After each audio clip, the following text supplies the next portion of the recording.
Bismillahirrahmanirrahim. Assalamualaikum warahmatullahi wabarakatuh.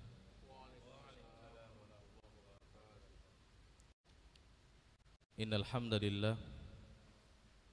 nahmaduhu wa nasta'inuhu wa nastaghfiruh wa na'udzu billahi min syururi anfusina wa min sayyiati a'malina. May yahdihillahu fala mudilla lahu wa may yudlil fala hadiyalah. Asyhadu an la ilaha illallah wa asyhadu anna Muhammadan abduhu wa rasuluh. Rabbi shrah li sadri wa yassir li amri wahlul 'uqdatan min lisani yafqahu qawli. Allahumma zidna ilman warzuqna fahman. Allahumma 'allimna bima yanfa'una wanfa'na bima 'allamtana innaka 'ala kulli syai'in qadir. Kaum muslimin dan muslimat yang semoga senantiasa dirahmati dan diberkahi oleh Allah tabaraka wa taala. Bersyukur kita kepada Allah azza wa jalla yang senantiasa melimpahkan rahmat dan karunia-Nya kepada kita, sehingga pada malam hari ini dengan izin Allah tabaraka wa taala kita dipertemukannya di rumah yang sangat mulia ini, di tempat yang sangat mulia. Mudah-mudahan kehadiran kita pada malam hari ini di taman daripada taman-taman surga ini diberi ganjaran yang terbaik oleh Allah tabaraka wa taala. Amin ya rabbal alamin. Selanjutnya salam salam kita sampaikan kepada Rasulullah sallallahu alaihi wasallam. Allahumma salli ala Muhammad wa ala ali Muhammad. Para jamaah yang dimuliakan oleh Allah tabaraka wa taala, kita lanjutkan kajian fiqhul ibadah tentang kitabus shalah di permasalahan syurut sihhatis shalah, syarat-syarat disahkannya salat. Kita sudah pelajari syarat yang keempat pada minggu lalu, yaitu tentang masalah menghadap kiblat. Sekarang kita masuk ke syarat yang terakhir, yang kelima. Dia adalah an-niyah, berniat. Para jamaah dimuliakan oleh Allah tabaraka wa taala, poin yang pertama yang kita sampaikan berkaitan dengan niat ini adalah niat adalah sesuatu yang mesti ada dalam sebuah ibadah. Ibadah dikatakan sah ketika seseorang beribadah dengan niatnya. Oleh karenanya para ulama mendefinisikan niat secara bahasa, dia adalah al-qasdu, maksud, atau wal iradatu, atau keinginan. Ini secara bahasa, niat itu adalah maksud ataupun al-iradah, atau keinginan. Maka ulama mengatakan secara bahasa niat itu adalah qasdul qulub wa iradatuhu, maksud hati dan keinginannya untuk melaksanakan sesuatu perkara. Itu niat secara bahasa. Kemudian secara istilah dikatakan niat ini adalah al-azmu alal fi'li, al-azmu ala fi'l ibadati taqarruban ila Allah tabaraka wa ta'ala. Al-azmu ala fi'l ibadati taqarruban ila Allah ta'ala. Niat secara istilah syariat adalah keinginan untuk melaksanakan sebuah ibadah taqarruban, dengan niat untuk mendekatkan diri kepada Allah tabaraka wa taala. Keinginan, kemauan, tujuan untuk melaksanakan satu ibadah dengan tujuan taqarruban, mendekatkan diri kepada Allah tabaraka wa taala. Di dalam istilah syariat ini kita dapatkan ketika seseorang beribadah kepada Allah tabaraka wa taala bukan dengan tujuan untuk mendekatkan dirinya kepada Allah, berarti itu bukan niat. Saya ulangi, ketika seseorang beribadah kepada Allah tabaraka wa taala, tujuannya bukan untuk mendekatkan dirinya kepada Allah, tapi mendekatkan dirinya kepada makhluk-makhluk yang lain. Ini bukan dikatakan niat secara istilah syariat, ya, secara umumnya. Jadi kita ulangi, niat secara syariat adalah keinginan untuk melaksanakan ibadah dengan niat mendekatkan diri kepada Allah Tabaraka wa Ta'ala. Syekh bin Baz rahimahullah beliau mengatakan niat ini terbagi dua dia. Ada niat yang berkaitan dengan ibadah. Niat inilah yang banyak dibincangkan oleh para ulama fikih tentang masalah itu. Apa yang kita sampaikan, niat secara bahasa dan niat secara istilah tadi, inilah maksudnya. Niat yang berkaitan dengan ibadah. Yang mana ketika suatu ibadah tidak ada niatnya, maka tidak sah ibadah tersebut. Kemudian yang kedua, niat yang berkaitan dengan untuk siapa ibadah tersebut ditujukan. Untuk siapa ibadah itu ditujukan. Inilah yang dikatakan oleh para ulama al-ikhlas. Ya. Dan kita diperintahkan oleh Allah Tabaraka wa Ta'ala untuk mengikhlaskan niat kita hanya kepada Allah Tabaraka wa Ta'ala. Jadi ada dua, dan yang pertama niat yang berkaitan dengan ibadah, inilah yang dibincangkan oleh para ulama fikih. Dan yang kedua, niat untuk siapa ibadah tersebut ditujukan. Ini yang dikatakan dengan al-ikhlas. Para jamaah dimulakan oleh Allah Tabaraka wa Ta'ala. Dalil daripada wajibnya ada niat dalam sebuah ibadah adalah firman Allah Tabaraka wa Ta'ala dalam surah Al-Bayyinah ayat yang kelima. Allah berfirman, "Wa ma umiru illa liya'budullaha mukhlishina lahuddin." Dan tidaklah mereka diperintahkan illa kecuali liya'budullaha, untuk beribadah kepada Allah Tabaraka wa Ta'ala, mukhlishina lahuddin, dengan mengikhlaskan agama ini hanya untuk Allah Tabaraka wa Ta'ala. Berarti kita dituntut untuk meniatkan sesuatu kepada Allah. Di sini terkandung dua niat yang dikatakan oleh Syekh bin Baz rahimahullah tadi. Niat yang dia adalah ibadah itu sendiri, berkaitan dengan ibadah tersebut, dan niat untuk siapa ibadah tersebut ditujukan, yaitu kepada Allah Tabaraka wa Ta'ala. Kemudian dalam hadis dalil tentang mesti adanya niat dalam sebuah ibadah yang sangat masyhur hadis ini. Hadis daripada Umar bin Khattab radhiyallahu an, daripada Rasulullah sallallahu alaihi wasallam, ketika Rasulullah mengatakan innamal a'malu binniyat, sesungguhnya setiap amalan itu tergantung kepada niatnya. Wa innama likulli imri'in ma nawa, sesungguhnya setiap seseorang akan mendapatkan pahala sesuai dengan apa yang dia niatkan. Di yang pertama Rasulullah mengatakan innamal a'malu binniyat, sesungguhnya setiap amalan itu bergantung dengan niat. Maksudnya apa? Ada niat sah ibadahnya, tidak ada niat tidak sah ibadahnya. Yang kedua, wa innama likulli imri'in ma nawa, seseorang akan mendapatkan bahagian daripada ibadahnya sesuai dengan apa yang dia niatkan. Kalau dia niatkan hal yang baik, dia dapat kebaikan. Kalau dia dapatkan hal yang tidak baik, dia niatkan hal yang tidak baik, maka dia akan mendapatkan keburukan. Tergantung kepada niatnya. Dan ini hanya Allah Tabaraka wa Ta'ala yang mengetahuinya, karena niat adalah perkara hati.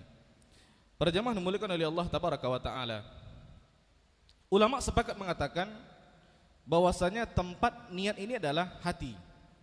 Ini adalah pekerjaan hati,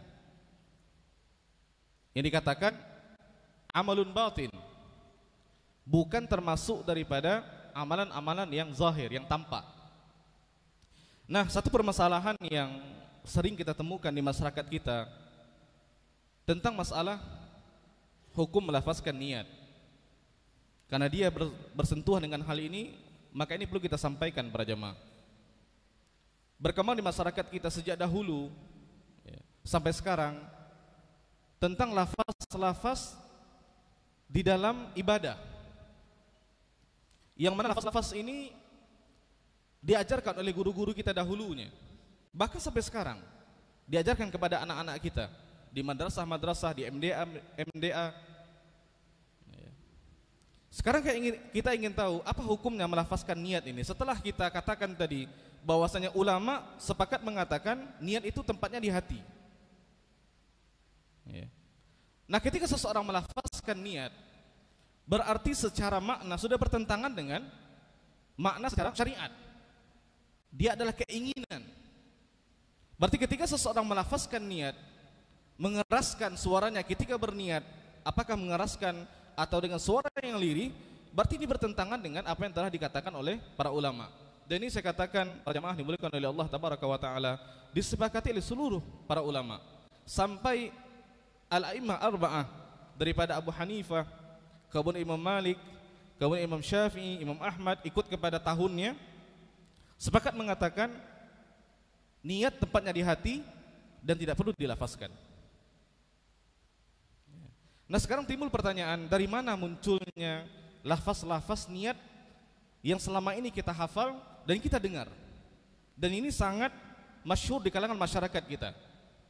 Ketika seseorang akan sholat, lafaznya nawaitu an usalliya salat al-maghribi ma'muman lillahi ta'ala, salasa raka'atin ma'muman lillahi ta'ala. Mau zuhur ada lagi lafaznya. Ketika seseorang mau wudu ada lafaznya, nawaitu an atawadda'a iraf'il hadathi lillahi ta'ala.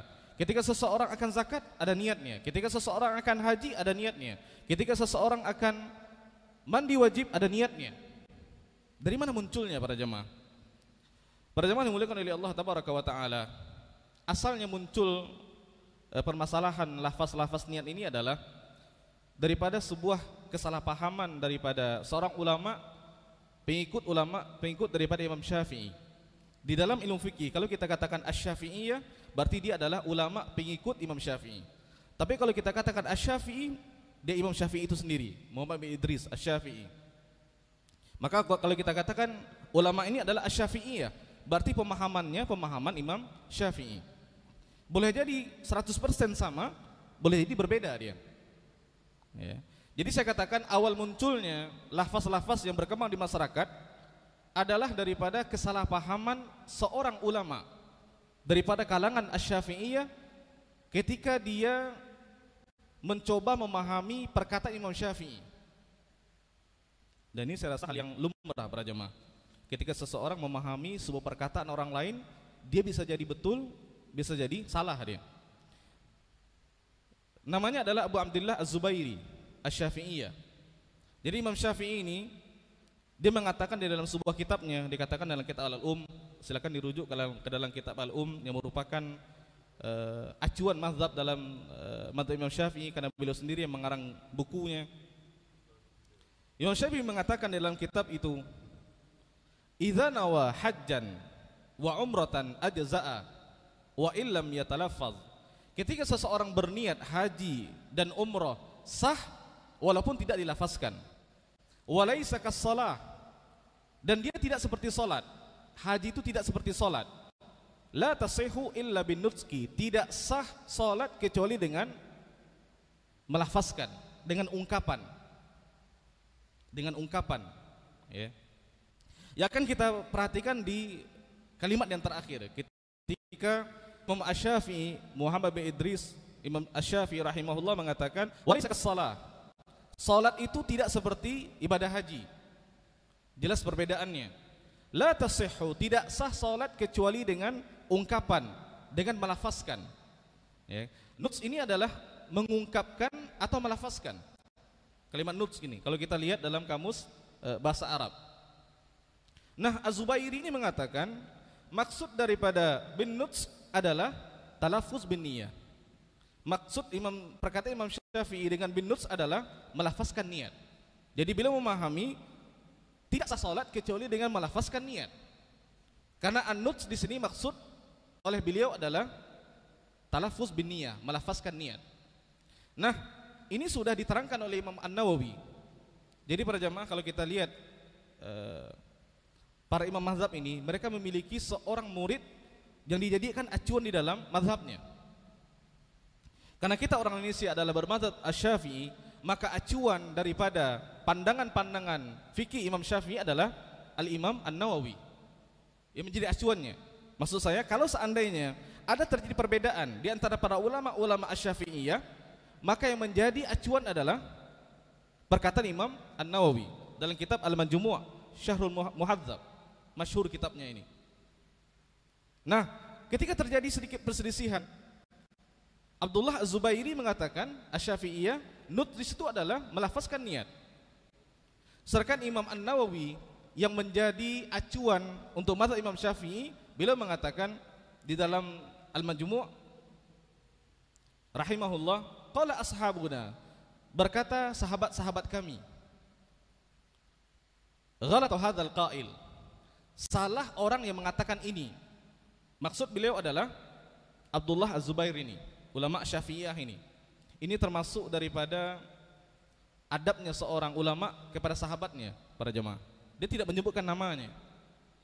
Dia tidak menyebutkan nama orang yang salah, tidak. Tapi dia menyebutkan perkataannya, perbuatannya. Kemudian Imam An-Nawawi meluruskan pandangan daripada Al-Imam Az-Zubairi. Dia mengatakan, walaisa muradu asy-Syafi'i bin nutq fi shalah hadza. Bukan maksud daripada Imam Syafi'i ketika beliau mengatakan bin nutq, melafazkan di dalam salat ini, melafazkan niat, bukan itu maksudnya. Bal muradu at-takbir. Tetapi maksudnya adalah mengucapkan takbir. Allahu Akbar, takbiratul ihram. Nah, di sini ada terjadi perselisihan di antara kalangan Asy-Syafi'iyah. Maka seperti kaidah yang kita katakan tadi, seharusnya kita mencari ulama yang dijadikan rujukan pertama dalam mazhab tersebut. Dan dia jelas adalah Imam An-Nawawi. Sudah diluruskan oleh Imam An-Nawawi. Jadi ketika beliau mengatakan maksud Imam Syafi'i bukan melafazkan niat, tidak. Salat itu tidak sah dengan takbir. Bukan tidak sah dengan melafazkan niat, bukan. Nah, kita lihat para jemaah, awal munculnya kesalahpahaman ini tentang masalah salat. Tetapi di masyarakat kita berkembang berbagai macam niat untuk ibadah, sehingga menyebabkan saudara kita memberatkan mereka untuk beribadah kepada Allah Tabaraka wa Ta'ala. Ketika mereka akan salat ada niatnya. Bahkan terus terang saya katakan, sebagian daripada masyarakat kita tanya, kenapa Pak tidak salat? Saya belum menghafal Ustaz niatnya. Ini sangat berbahaya para jemaah. Padahal Islam ini agama yang mudah. Dalam Sahih Bukhari, Rasulullah SAW mengatakan, Innad din yusrun, agama ini mudah. Wala yushaddad dina ahadun illa ghalaba. Tidaklah seseorang mencari sesuatu yang sulit dalam agama kecuali dia akan dikalahkan. Dia tidak akan mampu melaksanakan ibadah itu secara sempurna. Kita tidak perlu mencari sesuatu yang tidak pernah diajarkan oleh Rasulullah SAW, karena prinsip daripada agama ini mudah dia. Kita perhatikan para jemaah, saudara kita yang mungkin baru belajar Islam, dari kecil sampai besar baru belajar Islam dia. Untuk baca Al-Quran pun dia susah mungkin, terbata-bata. Apalagi dibebankan dengan menghafal niat-niat yang dia berbahasa Arab. Walaupun sebagian daripada mereka membolehkan dalam bahasa Indonesia, tetapi yang lebih afdal mereka mengatakan dalam bahasa Arab. Yang nawai-nawai itu yang kita sebutkan tadi. Nah, pada asalnya hanya pada salat saja. Berkembang tentang masalah wudu ada niatnya, zakat ada niatnya, puasa ada niatnya. Jadi menyulitkan. Nah, ketika dia menyulitkan, bertentangan dengan prinsip Islam yang dia adalah mudah. Karena niat itu adalah dalam hati. Al-Imam Syekhul Islam Ibnu Taimiyah mengatakan, ketika seseorang mendengar azan kemudian tergerak hatinya untuk berwudu, pergi ke masjid, itu niat. Karena itu adalah di dalam hati dan diaplikasikan oleh anggota tubuhnya, dikerjakan oleh anggota tubuhnya. Cuman ketika seseorang berdiri untuk sholat, dia mesti memastikan dia sekarang sholat apa. Kalau dia sholat fardu apa? Maghrib kah? Isya kah? Kalau dia sholat sunat apa? Ini yang mesti ditetapkannya sebelum dia mengangkat takbir untuk melaksanakan sholat. Jadi ketika kita akan berdiri untuk melaksanakan sholat, apakah kita sholat berjamaah atau sholat sendirian, kita mesti pastikan ini kita mau sholat apa, wajibkah atau sunat. Kalau wajib yang mana di antara 5? Kalau sholat sunat yang mana? Ini yang mesti kita, yang dikatakan oleh ulama fikih, ta'yin an-niyah, menentukan niat. Dan itu tidak perlu dilafazkan para jamaah. Inilah awal munculnya kesalahpahaman. Maka terus terang saya katakan, buku-buku perukunan salat dan yang lainnya, ya. Itu ditanamkan kepada anak-anak kita. Makanya untuk supaya Islam kita ini berkualitas, Islam kita ini sesuai dengan tuntunan daripada Rasulullah SAW, maka kita perlu beragama sesuai dalil. Bukan beragama dengan apa yang telah diajarkan oleh orang tua kita, bukan. Untuk supaya Islam yang kita anut ini berkualitas dia. Maksud saya berkualitas sesuai dengan Al-Quran dan hadis Nabi SAW. Karena yang berhak untuk mensyariatkan itu hanya Allah, Al-Quran, dan Rasulullah SAW di dalam hadis-hadis beliau. Jadi inilah awal munculnya, dan sudah diluruskan sebenarnya oleh Al-Imam An-Nawawi di dalam kitab Al-Manjmu'. Cuman pelurusan ini tidak sampai kepada masyarakat kita. Para jamaah dimuliakan oleh Allah Tabaraka wa Ta'ala. Kita lihat beberapa perkataan daripada ulama tentang masalah ini, tentang masalah melafazkan niat ini, ya. Yang pertama daripada ulama kalangan Asy-Syafi'iyah yang namanya Abu Rabi' Sulaiman bin Umar Asy-Syafi'i. Beliau mengatakan, al-jahru bin niyah, mengeraskan suara ketika berniat, wabil qiraati khafal imam, dan membaca Al-Quran di belakang imam, laisa minas sunnah bal makruh, itu bukan termasuk daripada sunnah Nabi, bahkan itu perbuatan dilarang. Mengeraskan niat dan membaca Al-Quran di belakang imam. Ketika imam membaca Al-Fatihah, ketika imam membaca surah-surah pendek setelah Al-Fatihah, kita makmum wajib untuk mendengarkannya. Ini dikatakan dalam ayat wa idza quri'al Qur'anu fastami'u lahu wa ansitu la'allakum turhamun. Imam Ahmad mengatakan ini turunnya tentang masalah salat. Karena kalau seandainya makmum juga membaca ketika salat jahriyah, apa gunanya imam membaca? Ada faedah enggak kira-kira para jamaah? Ketika salat jahriyah, imam membaca, makmum juga membaca. Apa gunanya imam disuruh untuk membaca? Selain untuk kita mendengarkannya. Nah, kalau makmum sibuk dengan bacaannya, siapa yang akan mendengarkan bacaan imam? Ini maksud daripada hadis qiraatul imam, qiraatul makmum. Nanti akan kita rincikan hal-hal ataupun keadaan-keadaan orang-orang yang salat ini. Para jamaah dimuliakan oleh Allah Taala. Bal makruh, bahkan perbuatan itu dilarang, dibenci di dalam Islam. Ya. Kemudian beliau mengatakan, fa in hasala bihi tashwish 'alal musallin fa haram. Kalau seandainya sudah sampai ke tahap mengganggu orang yang salat, ketika seseorang mengeraskan suaranya untuk berniat, atau ketika seseorang membaca Al-Quran di belakang imam, sudah sampai mengganggu, hukumnya haram. Ya. Jadi kalau hanya membaca tidak mengganggu, makruh dia. Tapi kalau sudah sampai ke tahap mengganggu, maka ini menjadi haram. Ya. Kemudian beliau mengatakan, wa man qala bi annal jahra bi lafzin niyyah minas sunnah fa huwa mukhti. Barang siapa yang mengatakan mengeraskan suara ketika berniat daripada sunnah, maka dia sungguh telah berbuat kesalahan. Mukhtiun. Wala yahillu lahu, tidak halal baginya, wala li ghairi, dan selain daripadanya, an yaqula fi dinillah, untuk mengatakan sesuatu dalam agama Allah bighairi ilmin, tanpa ilmu. Inilah maksud daripada ulama fikih kita mengatakan, usul fikih mengatakan seluruh masalah agama itu tauqifiyah para jemaah. Tauqifiyah ini maksudnya mesti ada dalilnya. Inilah maksud daripada asal daripada setiap ibadah itu adalah haram. Illa maddalat dalilu ala tahlilihi, kecuali ada dalil menunjukkan tentang bolehnya hal tersebut. Asal sebuah ibadah itu haram dilakukan kecuali ada dalilnya. Ini ulama usul fikih mengatakan kaidah seperti itu. Ya. Jadi mesti ada dalilnya, tauqifiyah. Dia tidak bisa dengan pendapat-pendapat para ulama, pandangan-pandangan tidak. Dia mesti ada dalilnya. Kemudian itu perkataan daripada Imam Asy-Syafi'i, perkataan daripada ulama Asy-Syafi'iyah, karena terus terang kita Indonesia mengaku bermazhab Asy-Syafi'i. Ya. Kemudian yang kedua, perkataan daripada seorang ulama daripada Al-Malikiyah yang namanya Abu Abdullah Muhammad bin Qasim At-Tunisi Al-Maliki. Beliau mengatakan, an-niyatu min amalil qulub, niat itu daripada pekerjaan hati. Fal jahru biha bid'ah. Menjaharkannya, mengeraskan suara ketika berniat termasuk suatu perbuatan yang baru dalam Islam.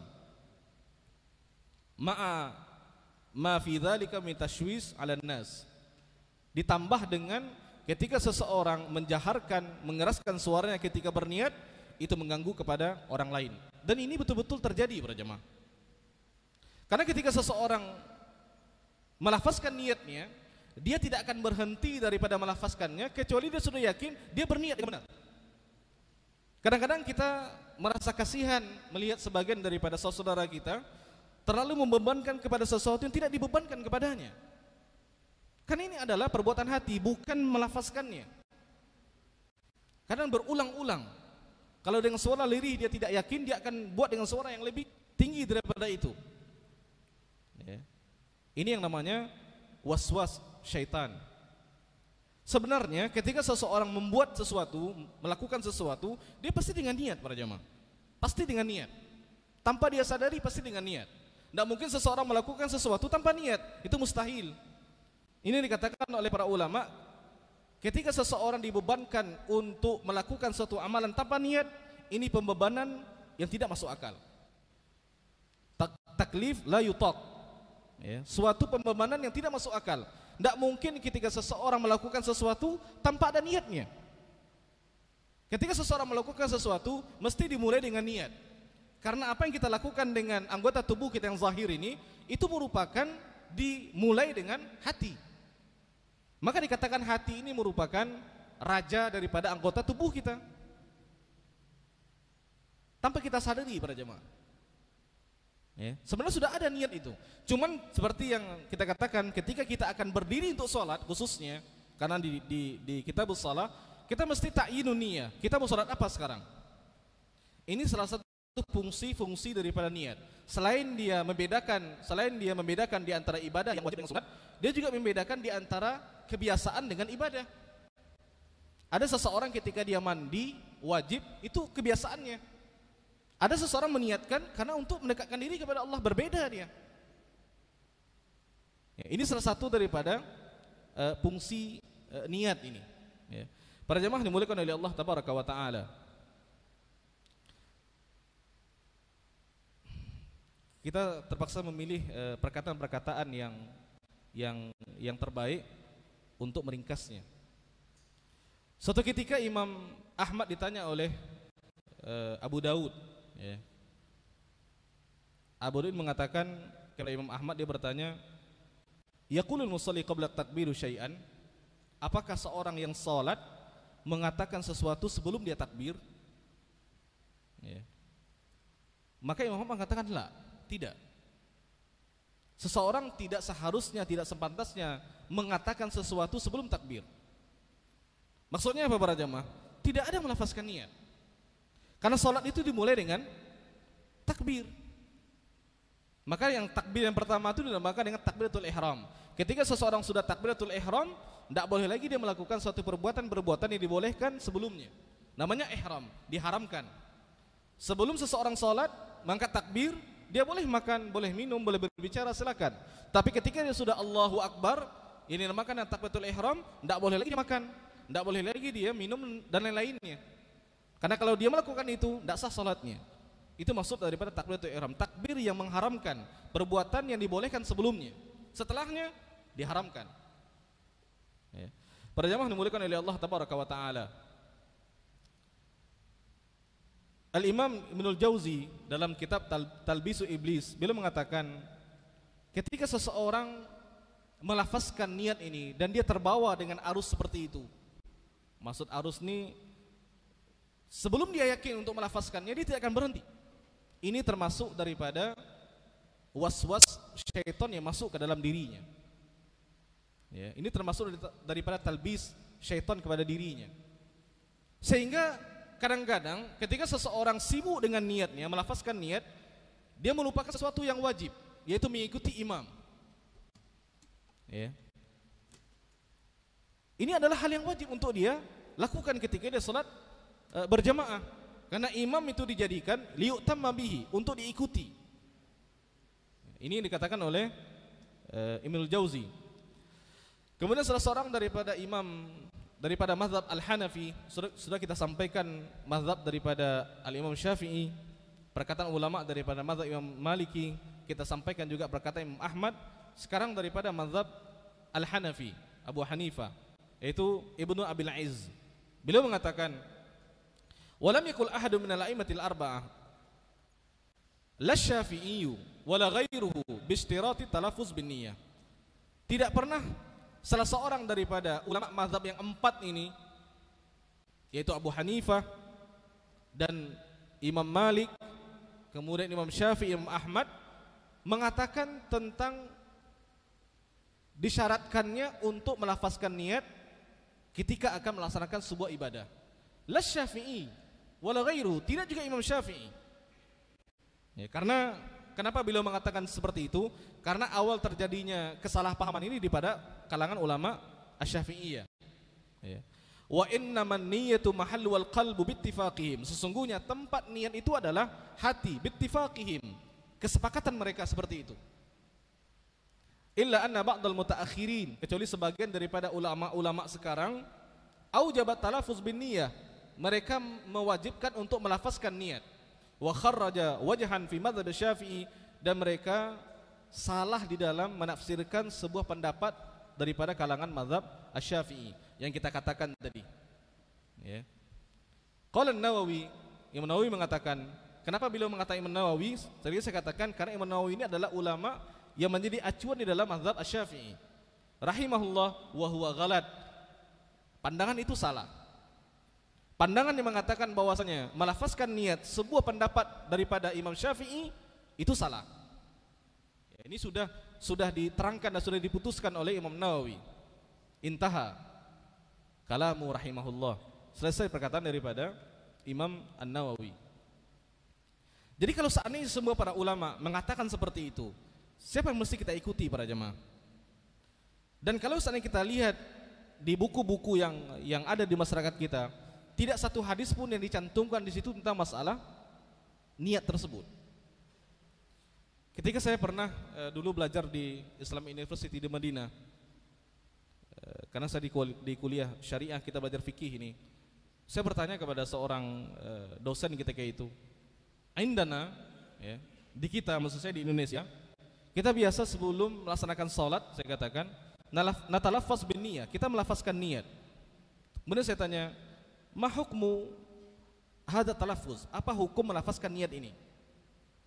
Maka dosen ini, syekh ini, dia heran dengan pertanyaan saya.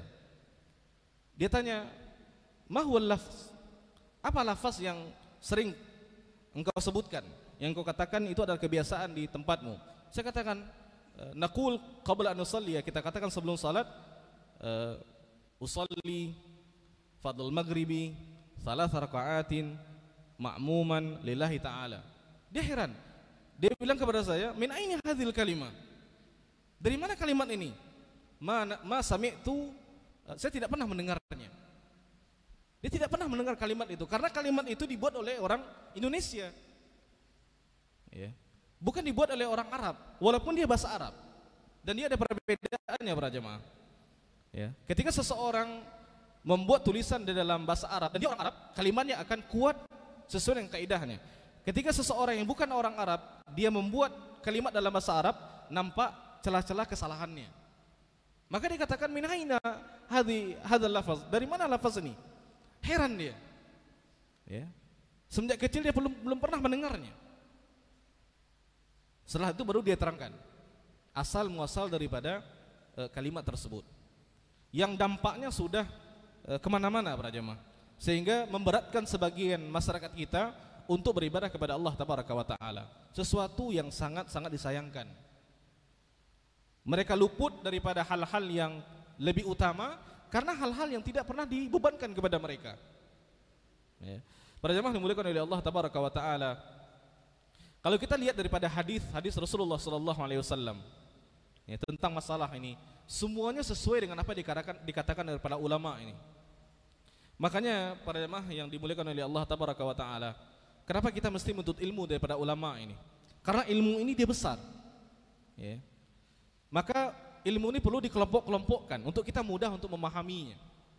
Kalau boleh saya kiaskan, kenapa kita tidak boleh minum di cerek yang besar itu? Kenapa kita mesti tuangkan dia ke dalam gelas supaya kita mudah meminumnya, mudah mencernanya, mudah memahaminya, mudah menghayatinya dan mengamalkannya. Karena kalau kita mencoba memahami daripada nas yang ada, dia sangat luas. Dan pemahaman kita tidak sampai ke situ. Ya. Kalau kita lihat daripada dalil-dalil daripada Rasulullah sallallahu alaihi wasallam, sangat sesuai dengan apa yang dikatakan oleh para ulama ini.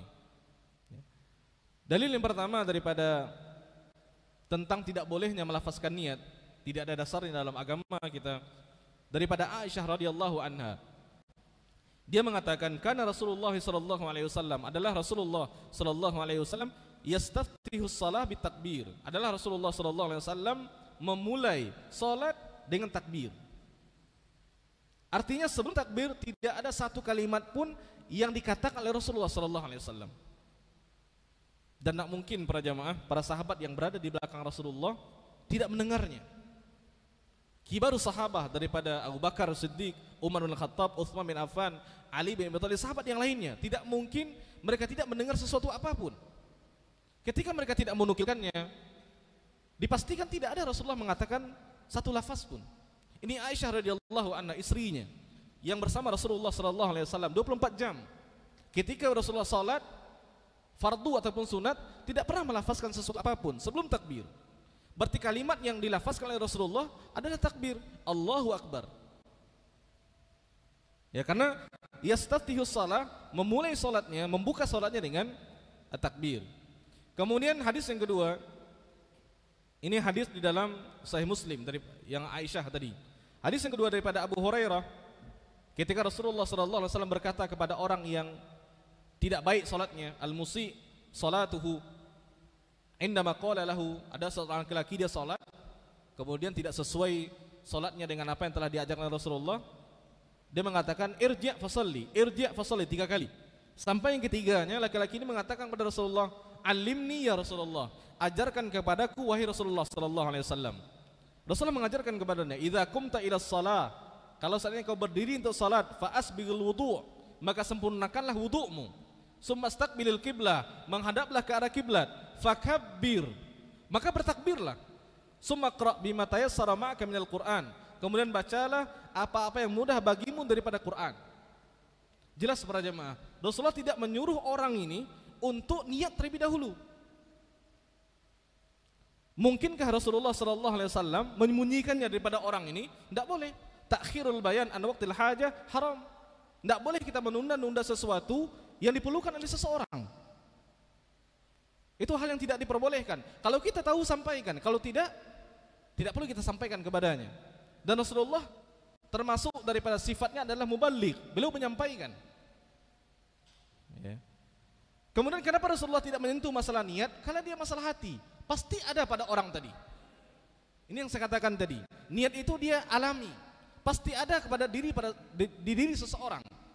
Karena tidak mungkin dia mau sholat tanpa didahului oleh niat. Maka Rasul tidak menyentuh masalah itu. Karena ini min a'malil qulub, daripada pekerjaan hati. Ini hadis dalam Sahih Bukhari. InsyaAllah pada pertemuan akan datang kita teruskan tentang masalah ini. Mohon maaf kalau saya terlalu panjang tentang masalah ini, karena dia masalah yang cukup berkembang di masyarakat kita dan perlu kita sampaikan. Mudah-mudahan penyampaian yang apa adanya ini bisa memberikan pencerahan kepada kita tentang masalah ini. Kita tahu asal muasalnya, kita tahu apa dalilnya.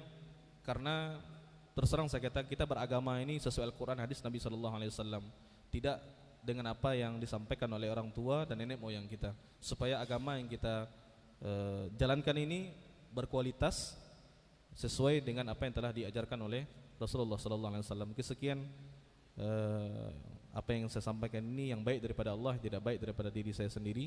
Semoga bermanfaat. Subhanakallahumma wa bihamdika, asyhadu an la ilaha illa anta, astaghfiruka wa atubu ilaik.